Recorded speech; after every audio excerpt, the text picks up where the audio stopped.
गांव का नाम था सुखपुरा। यह एक छोटा सा गांव था जहां हरियाली और शांति का साम्राज्य था। यहाँ एक खुशहाल परिवार रहता था। रामू, उसकी पत्नी सीता और उनके दो बच्चे, राधा और मोहन। एक साधारण सुबह एक सूरज की पहली किरणों के साथ रामू अपने खेत में काम करने के लिए निकला। उसने सीता से कहा, सीता, मैं थोड़ा जल्दी लौटूंगा। सीता ने मुस्कुराते हुए कहा, ठीक है रामू, तुम अपनी सेहत का ध्यान रखना। सीता ने बच्चों को उठाया और उन्हें तैयार किया। राधा और मोहन ने स्कूल जाने के लिए जल्दी जल्दी नाश्ता किया। राधा, जो कि बड़ी थी, हमेशा अपने छोटे भाई का ध्यान रखती थी। बच्चे स्कूल पहुंचे। स्कूल के अध्यापक श्री शर्मा बच्चों को नई नई बातें सिखाते थे। उन्होंने आज ईमानदारी पर एक कहानी सुनाई। बच्चों ने ध्यान से सुनी और यह तय किया वे हमेशा ईमानदार रहेंगे।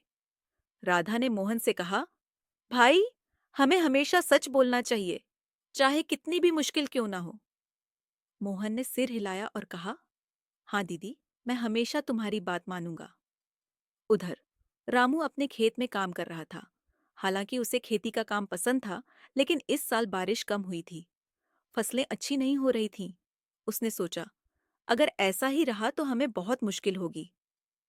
वह लगातार मेहनत कर रहा था, लेकिन उसे अपने परिवार के भविष्य की चिंता थी।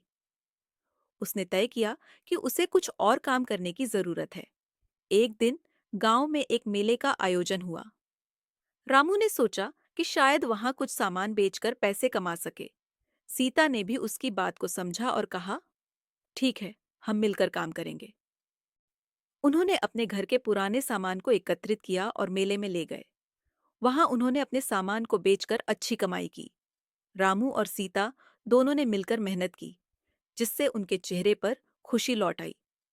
मेले के बाद रामू और सीता ने अपने बच्चों को समझाया, हमेशा एक दूसरे का सहारा बनो। कठिनाइयों में परिवार ही सबसे बड़ा सहारा होता है। राधा और मोहन ने अपने माता पिता की बात सुनी और उन्होंने यह ठान लिया कि वे भी अपने हिस्से का काम करेंगे। राधा ने घर के काम में मदद करना शुरू किया और मोहन ने खेतों में छोटे मोटे काम करने लगे। कुछ महीने बाद रामू ने गांव में एक नया कारोबार शुरू करने का सोचा। उसने एक छोटी सी दुकान खोली, जहां उसने जरूरत का सामान बेचना शुरू किया।